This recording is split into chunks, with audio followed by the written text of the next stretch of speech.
2021년 올 한 해가 얼마 남지 않았습니다.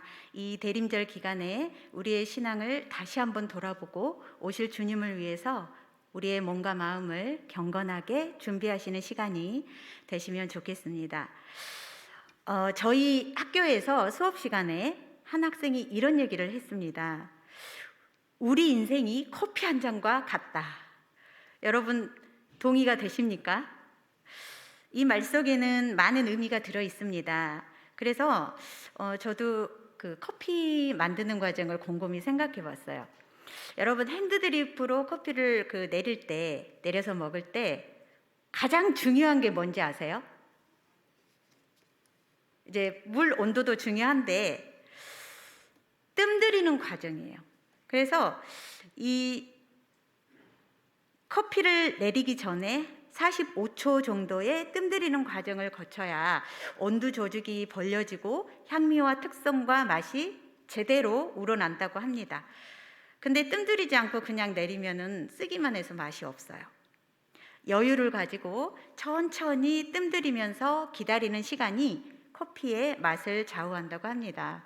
그래서 우리 인생을 이 커피 한 잔에 비유했을 때 우리도 조급해하지 않고 하나님의 때를 잘 기다려서 맛있는 커피 한 잔을 우리 주님께 드릴 수 있으면 좋겠습니다.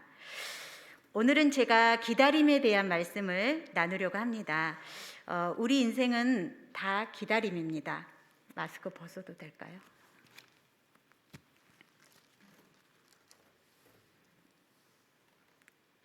아이들은 어른이 되기를 기다리고 청년이 되면 좋은 직장과 결혼을 기다립니다. 또 가정을 이루게 되면 자녀를 기다리죠. 이렇게 우리는 누군가를 기다리고 무엇인가를 기다리고 어느 때를 기다립니다. 이 세상에 기다림이 없는 사람이 있을까요? 만약에 기다림이 없다면 정말 불쌍한 사람입니다. 그런데 기다림은 사람에게만 있는 것이 아니고 식물과 동물에게도 있습니다. 우리 여기 봄이 되면 동천에 벚꽃이 정말 예쁘게 피잖아요. 지금은 앙상하게 나무만 있지만 이 나무도 때를 기다리고 있습니다. 봄이 되면 꽃을 피우려고. 아무 때나 꽃을 피우지 않아요. 겨울잠을 자는 동물들도 때가 되면 나오려고 기다립니다. 이렇게 하나님은 동물과 식물에게도 사람에게도 기다림을 주셨습니다. 그런데 오늘 말씀해 보니까 하나님도 기다리신다고 하십니다. 무엇을 기다리실까요? 하나님의 때를 기다리십니다. 오늘 본문 18절 말씀을 우리 같이 읽어보겠습니다. 18절 말씀입니다. 시작. 그러나 여호와께서 기다리시나니 이는 너희에게 은혜를 베풀려 하심이요 일어나시리니 이는 너희를 긍휼히 여기려 하심이라. 대저 여호와는 정의의 하나님이심이라. 그를 기다리는 자마다 복이 있도다. 하나님은 이스라엘 백성들에게 은혜와 긍휼을 베푸시기 위해서 그들이 회개하고 하나님께 돌아오기를 기다리십니다. 회개하고 돌아오는 것이 하나님의 때입니다. 존도서 3장 1절에 범사에 기한이 있고 천하만사가 다 때가 있다고 합니다. 이 때라고 불리는 시간에는 크로노스와 카이로스가 있습니다. 크로노스는 과거, 현재, 미래로 흘러가는 일상적인 사람의 시간을 의미하고요. 카이로스는 하나님께서 계획하시고 원하시는 하나님의 시간을 의미합니다. 여러분, 우리가 무엇을 기다려야 하겠습니까? 기다림 첫째는 하나님의 때를 기다려야 합니다. 하나님의 때를 기다린다는 것은 하나님의 주권을 인정한다는 거예요. 왜냐하면 우리 삶은 다 하나님의 주권 속에 있고 하나님의 시간 속에 있기 때문입니다. 오늘 말씀의 배경은 주전 705년에 남왕국 히스기야 왕 때에 일어난 일입니다. 아수르가 북이스라엘을 점령한 후에 이제 남유다까지 점령하려고 위협을 했어요. 그래서 백성들은 두려운 마음에 하나님을 버리고 애굽으로 도망을 갔습니다. 그 당시 애굽의 힘은 아주 막강했거든요. 유다 백성들은 당장 눈에 보이지 않는 하나님보다도 애굽의 왕이 자기들을 지켜줄 거라고 생각했어요.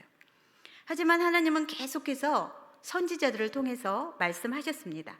애굽으로 가지 말라고, 우상을 버리고 회개하라고, 하나님의 구원을 기다리라고 했습니다. 근데 정말 말 안 듣습니다. 너무 두렵고 조급한 마음에 하나님 말씀이 안 들려요. 결국 하나님의 심판을 받고 바벨론 포로 생활에 고통을 당하게 됩니다. 그런데 그 당시 이스라엘 사람들이나 지금의 우리나 크게 다를 바가 없는 것 같아요. 오늘 조선율 목사님께서 국민일보에 나온 기사를 말씀해 주셨는데 여러분은 어떻게 들으셨습니까? 삶을 의미 있게 만드는 것이 무엇이냐는 질문에 다른 나라는 다 가족이 첫 번째라고 응답을 했는데 우리나라만 뭐라고 응답했는지 기억나세요? 물질적 풍요, 즉 돈이 최고라고 하는 겁니다. 저는 이 말을 듣고 너무 놀랐거든요.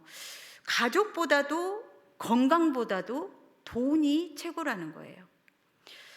그리고 당신의 삶의 원천이 무엇인가라는 질문에 신앙이 중요하다고 응답한 비율이 단 1%였다는 것이 너무 씁쓸하게 다가왔습니다.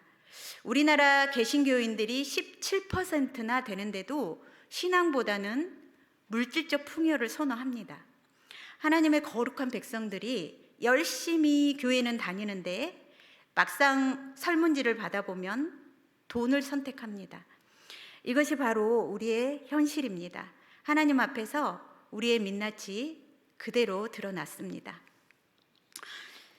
그러나 18절에 그러나 여호와께서 기다리시나니 은혜를 베풀려 하시며 일어나시리니 너희를 긍휼히 여기려 하심이라. 하나님께서 왜 기다리십니까? 은혜와 긍휼을 베푸시려고. 비록 이스라엘 백성들이 하나님을 배반했어도 다 용서하시고 하나님의 사랑과 은혜를 받아 누리는 하나님의 자녀로 회복시켜 주시겠다는 것입니다.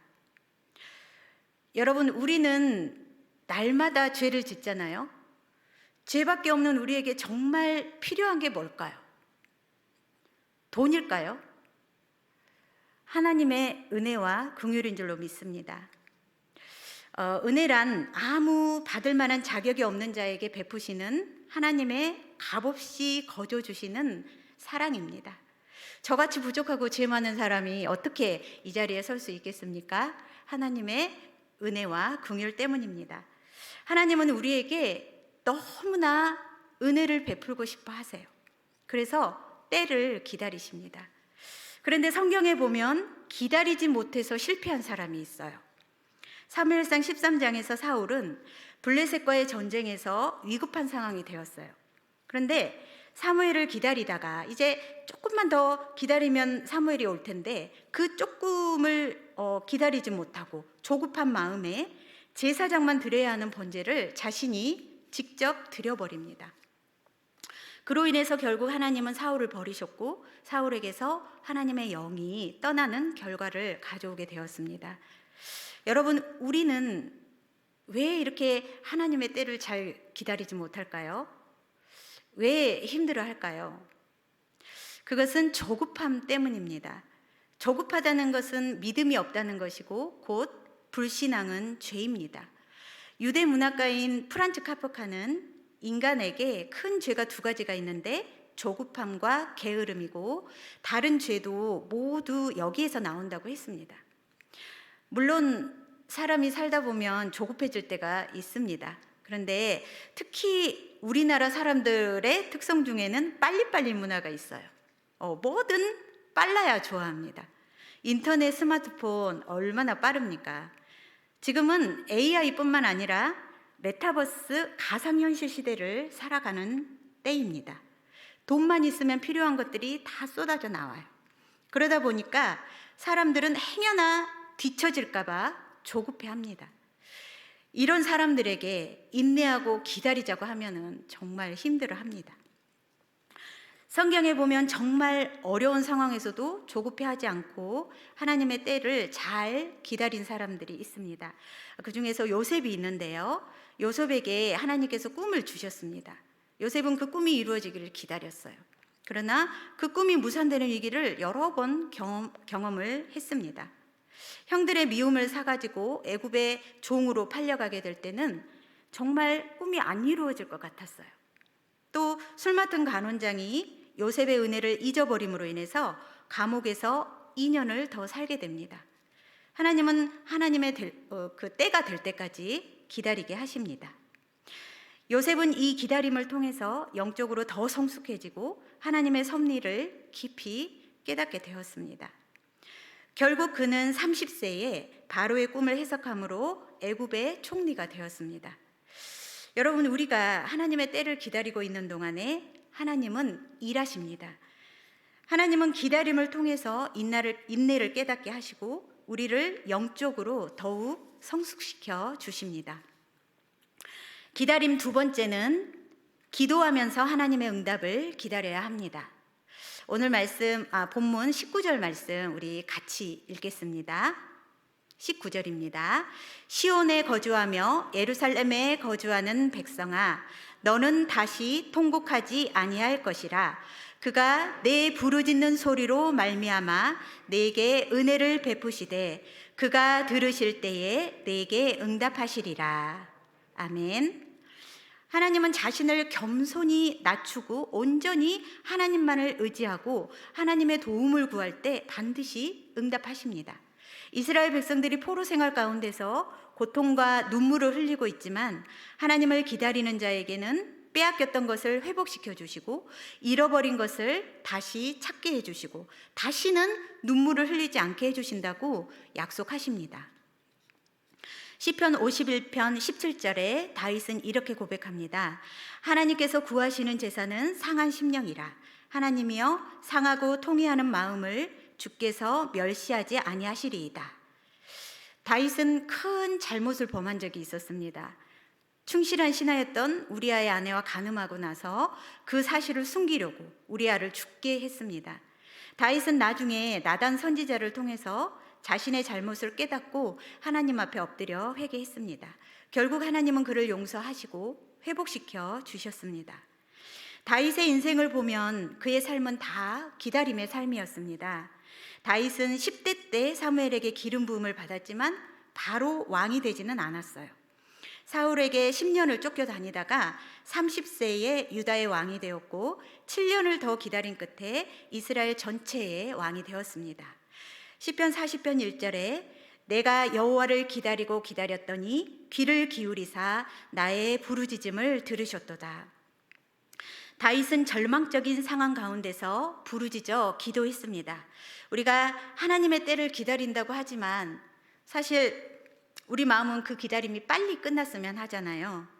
우리가 고난 가운데 있을 때는 정말 하루가 1년 같습니다. 도대체 이 질병의 고통은 언제 끝날까? 도대체 저 사람은 언제 변할까? 도대체 코로나는 언제 끝날 것인가? 이 무거운 현실 앞에서 우리가 바라고 기도하는 것들이 더디 온다 할지라도 우리가 기다리는 동안에 주님은 일하십니다. 우리가 기도하며 기다릴 때 하나님은 하나님의 때에 반드시 응답하십니다.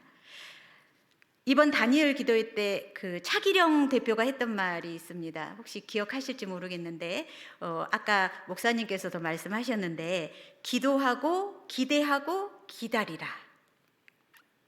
여러분, 우리가 기도하고 나서 할 일은 응답을 기다리는 것입니다. 그래서 기도와 기다림은 바늘과 실처럼 필연적인 것이라고 할 수 있습니다. 우리가 다시 한번 이 기도의 끈을 붙잡고 기다림에 승리하시는 저와 여러분이 되시기를 축복합니다. 마지막으로 하나님을 기다리는 자가 복이 있습니다. 오늘 18절 하반절에 그를 기다리는 자마다 복이 있도다. 여기서 기다림이란 위기의 상황에서도 여호와의 구원을 바라고 하나님을 기다리는 자가 복이 있다는 의미입니다. 여러분, 우리에게 복은 하나님 자체입니다. 예레미야 애가 3장 24절에 내 심령에 이르기를 여호와는 나의 기업이시니 그러므로 내가 그를 바라리라 하도다. 여러분, 하나님은 우리의 기업이십니다. 그래서 하나님을 바라보는 사람들은 고난을 극복하고 승리할 수 있습니다. 이스라엘의 역사를 보면 온통 기다림입니다.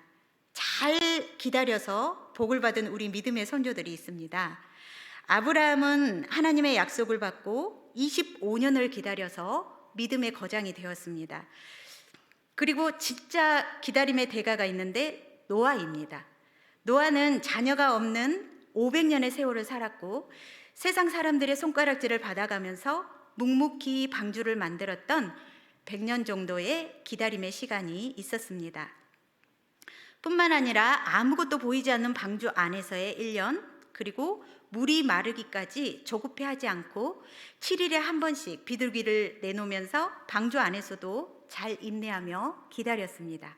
그래서 노아의 가족들이 다 구원을 받았습니다. 그리고 기다림의 최고봉이 계십니다. 누굴까요? 바로 우리 하나님이십니다. 오늘 본문 18절에서 여호와께서 기다리신다는 이 기다림은 히브리어로 예하케라는 능동태의 미알려형으로 쓰여져 있습니다. 그래서 끝나지 않은 기다림이에요. 그 기다림은 지금까지도 이어지고 있고 하나님은 앞으로도 계속해서 기다리실 겁니다. 언제까지요? 마지막 한 영혼이 돌아오기까지 인내하시며 기다리십니다. 하나님은 인류를 구원하시기 위해서 오랜 침묵과 기다림 끝에 2000년 전에 예수님을 이 땅에 보내주셨습니다. 오실 메시아를 간절히 기다렸던 사람이 있었는데 바로 누가복음 2장에 나오는 시므온과 안나입니다. 그들은 오랜 시간 동안 메시아를 기다렸고 그 기다림 끝에 결국 예수님을 만났습니다. 초대교회 사람들은 예수님이 승천하신 후에 다들 예수님이 바로 오실 줄 알았어요. 그런데 기다리고 또 기다리다가 지금 2000년이 지났습니다. 사랑하는 여러분, 예수님은 다시 오십니다. 우리가 살아있는 동안에 오실지 죽은 뒤에 오실지는 알 수가 없지만 확실한 것은 예수님은 반드시 이 땅에 다시 오실 것이고 주님을 기다리는 자는 복이 있다는 사실입니다.